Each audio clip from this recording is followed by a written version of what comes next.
नमस्कार, माननीय अध्यक्ष महोदय। मैं इस अवसर पर देश के सभी करदाताओं के प्रति आभार व्यक्त करना चाहती हूं, जिन्होंने अत्यधिक सहयोग दिया है और जरूरत की इस घड़ी में अपने साथी नागरिकों की सहायता करके सरकार के हाथों को मजबूत किया है। महोदय, मैंने एक महाभारत से उद्धरण लिया है। मैं चाहूंगी कि जो भाषण है उसको अधिक समय दिया जाए, लेकिन उसका जो भावार्थ है वो है कि राजा को किसी भी प्रकार की ढिलाई न करते हुए और धर्म के अनुरूप करों का संग्रहण करने के साथ साथ राजधर्म के अनुसार शासन करके लोगों के योगक्षेम कल्याण के लिए अवश्य व्यवस्थाएं करनी चाहिए। ये महाभारत में शांति पर्व अध्याय 72 श्लोक 11 है।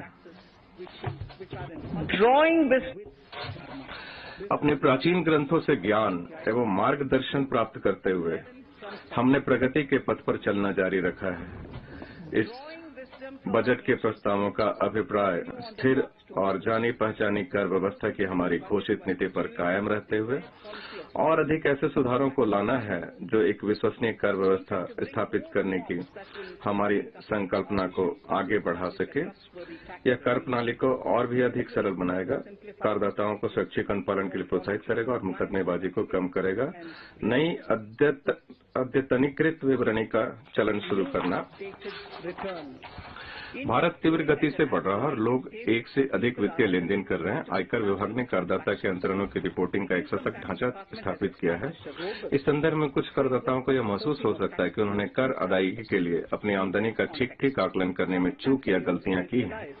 ऐसी गलतियों को सुधारने का मौका देने के लिए मैं अतिरिक्त कर की अदायगी करके अद्यतन विवरणी दाखिल करने के लिए करदाताओं को अनुमति देने के एक नए प्रावधान का प्रस्ताव कर रही हूं। यह अद्यतन विवरणी संगत निर्धारण वर्ष के अंत से 2 वर्षों के भीतर दाखिल की जा सकती है।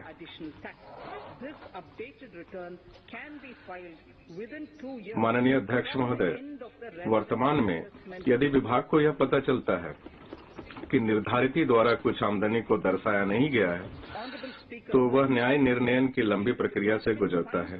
उसके बजाय अब इस प्रस्ताव से करदाताओं में भरोसा जगेगा, जिससे निर्धारिती स्वयं उस आमदनी को घोषित कर पाएंगे जिसको पूर्व में अपनी विवरणी दाखिल करते समय उन्होंने नहीं दर्शाया था।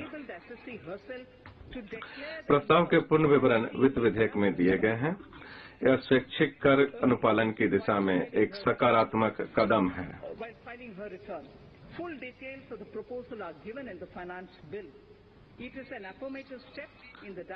सहकारी समितियों के लिए वैकल्पिक न्यूनतम कर और अधिभार की दर कम की गई। वर्तमान में सहकारी समितियों के लिए अपेक्षित है कि वे 18.5% की दर पर वैकल्पिक न्यूनतम कर का भुगतान करें। हालांकि कंपनियां